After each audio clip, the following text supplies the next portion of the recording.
السلام علیکم۔ آج میں آپ کو حضرت ابراہیم علیہ السلام اور نمرود کا مکمل واقعہ بتاؤں گی جو آپ نے کبھی پہلے نہیں سنا ہوگا۔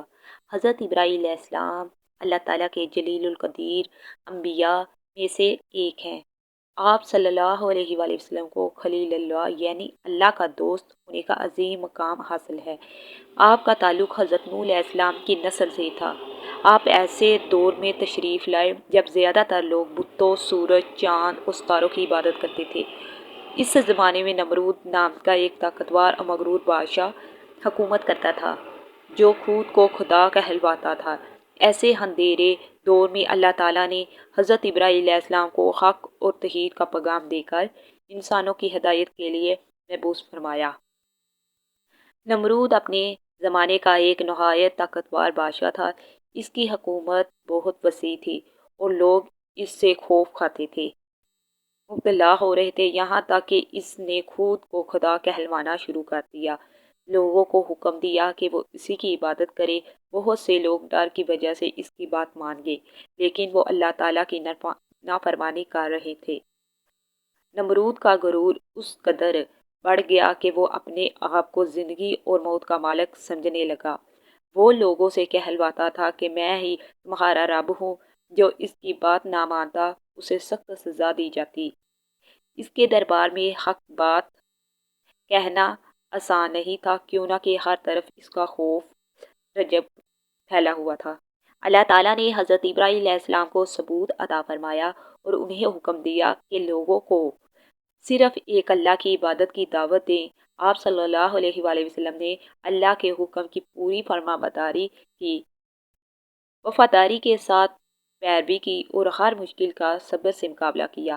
آپ کا مقصد لوگوں کو شرک اور بت پرستی سے نکال کر توحید کی طرف لانا تھا۔ حضرت ابراہیم علیہ السلام نے اپنی قوم کو محبت اور حکمت کے ساتھ سمجھایا کہ صرف اللہ تعالیٰ ہی عبادت کے لائق ہے۔ آپ صلی اللہ علیہ وآلہ وسلم نے فرمایا کہ یہ بت نہ سنتے ہیں، نہ بولتے ہیں اور نہ کسی کو نفع نقصان پہنچا سکتے ہیں۔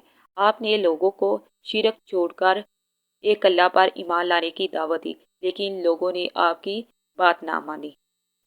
حضرت ابراہیم علیہ السلام کی قوم اپنے آباء و اجداد کے طریقے پر چلنے پر اڑی رہی۔ وہ کہتے تھے کہ ہم اپنے بزرگوں کی عبادت کو چھوڑ نہیں سکتے۔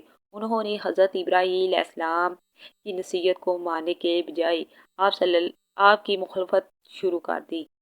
کچھ لوگ آپ کا مذاق اڑاتے تھے جبکہ کچھ آپ صلی اللہ علیہ وآلہ وسلم سے دشمنی کرنے لگے۔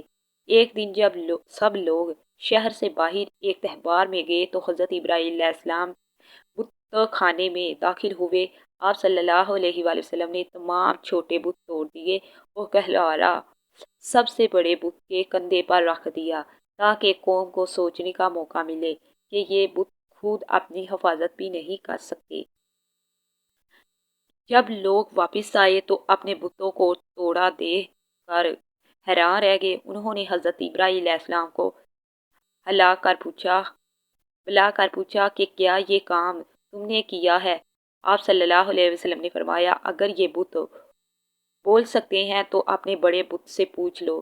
اس جواب نے لوگوں کو سوچنے پر مجبور کر دیا، لیکن انہوں نے ضد اور بت پر ہٹ کرمی نہیں چھوڑی۔ جب نمرود کو معلوم ہوا کہ حضرت ابراہیم علیہ السلام بتوں کی عبادت کی مخالفت کر رہے ہیں تو وہ بہت غصے میں آ گیا۔ اس نے لوگوں کے سامنے اعلان کیا کہ حضرت ابراہیم علیہ السلام کو ایسی سزا دی جائے جسے دیکھ کر کوئی دوبارہ اس کے خلاف بولنے کی ہمت نہ کرے۔ چنانچہ اس نے ایک بہت بڑی آگ جلانے کا حکم دیا۔ نمرود کے حکم پر لوگوں نے کئی دن تک لکڑیاں جمع کی، پھر ایک بہت بڑی آگ جلائی گئی جس کے شعلے آسمان تک بلند ہو رہے تھے۔ آگ اتنی شدید تھی کہ کوئی شخص اس کے قریب بھی نہیں جا سکتا تھا۔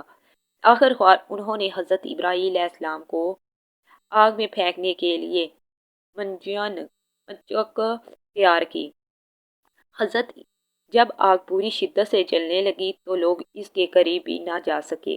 انہوں نے حضرت ابراہیم علیہ السلام کو منجن میں بٹھایا اور آگ کی طرف پھینک دیا۔ اس وقت حضرت ابراہیم علیہ السلام کا کامل بھروسہ صرف اللہ تعالیٰ پر تھا۔ آپ صلی اللہ علیہ وآلہ وسلم نے کسی انسان سے مدد نہیں مانگی بلکہ اپنے رب پر مکمل بھروسہ رکھا۔ جیسے ہی حضرت ابراہیم علیہ السلام آگ میں پہنچے، اللہ تعالیٰ نے حکم فرمایا، اے خدا، حضرت ابراہیم علیہ السلام پر ٹھنڈی اور سلامتی والی ہو جا۔ اللہ کے حکم سے وہی آگ جو سب کچھ جلا کر راکھ کر رہی تھی، حضرت ابراہیم علیہ السلام کے لیے راحت بن گئی۔ آگ نے آپ صلی اللہ علیہ وآلہ وسلم کو نقصان نہ پہنچایا، جو نہ کہ اللہ اپنے نیک بندوں کی حفاظت فرماتا ہے۔ کچھ دیر بعد لوگوں نے دیکھا کہ حضرت ابراہیم علیہ السلام آگ کے اندر بالکل محفوظ ہیں۔ جب آپ صلی اللہ علیہ وآلہ وسلم باہر تشریف لائے تو آپ کو آگ کے جسم، کپڑے اور بالوں تک کوئی نقصان نہیں پہنچا تھا۔ یہ منظر دیکھ کر سب لوگ حیران رہ گئے۔ یہ اللہ تعالیٰ کی عظیم قدرت اور حضرت ابراہیم علیہ السلام کی سچائی کی کھلی نشانی تھی۔ اس معجزے کے بعد بھی نمرود نے تکبر نہیں چھوڑا۔ حضرت ابراہیم علیہ السلام نے اس سے فرمایا کہ میرا رب وہ ہے جو زندگی دیتا ہے اور موت دیتا ہے۔ نمرود نے غرور میں جواب دیا کہ میں بھی زندگی اور موت کا اختیار رکھتا ہوں۔ وہ اپنے اقتدار پر فخر رکھتا، لیکن اللہ کے سوا اس کی کوئی حیثیت نہ تھی۔ حضرت ابراہیم علیہ السلام نے فرمایا، اللہ تعالیٰ سورج کو مشرق سے نکالتا ہے، اگر تم خدا ہو تو اسے مغرب سے نکال کر دکھاؤ۔ یہ ایسی دلیل تھی جس کا نمرود کے پاس کوئی جواب نہ تھا۔ وہ خاموش اور لاجواب ہو گیا۔ اسی طرح اللہ تعالیٰ نے حق کو غائب اور باطل کو رسوا کر دیا۔ اتنی واضح نشانی دیکھنے کے باوجود نمرود نے ایمان قبول نہ کیا۔ اس کا غرور اور تکبر اس کے دل پر چھا گیا تھا۔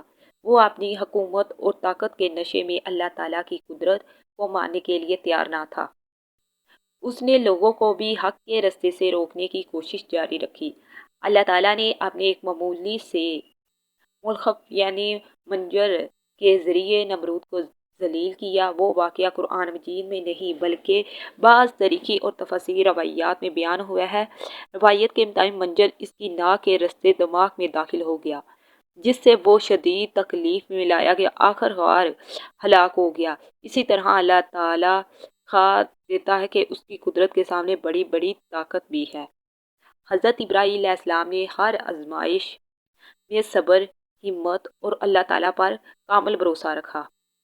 نہ آگ سے ڈرے، نہ نمرود کی دھماکیوں سے۔ آپ صلی اللہ علیہ وآلہ وسلم نے ہر حال میں سچ کا ساتھ دیا، اللہ کے دین کی دعوت دیتے رہے۔ اسی وجہ سے اللہ تعالیٰ نے آپ صلی اللہ علیہ وسلم کو دنیا اور آخرت میں بلند مقام عطا فرمایا۔ حضرت ابراہیم علیہ السلام اور نمرود کا واقعہ ہمیں سکھاتا ہے کہ صرف اللہ تعالیٰ ہی عبادت کے لائق ہے۔ تکبر انسان کو تباہی کی طرف لے جاتا ہے، جبکہ اللہ ہر بھروسے کرنے والا کبھی تنہا نہیں دیتا۔ حق کا رستہ مشکل ضرور ہوتا ہے، لیکن آخرکار کامیابی ہی حق کے رستے میں ملتی ہے۔ ناظرین، حضرت ابراہیم علیہ السلام کا یہ واقعہ ہمیں ایمان، صبر، توحید اور اللہ تعالیٰ پر کامل بھروسے کا درس دیتا ہے۔ اگر آپ کو یہ معلومات پسند آئے تو ویڈیو کو لائک کریں، اپنے دوستوں کے ساتھ شیئر کریں اور ایسے مزید اسلامی واقعات سننے کے لیے ہمارے چینل کو ضرور سبسکرائب کریں۔ اللہ تعالیٰ ہم حق پر چلنے کی توفیق عطا فرمائے۔ آمین۔ اللہ حافظ۔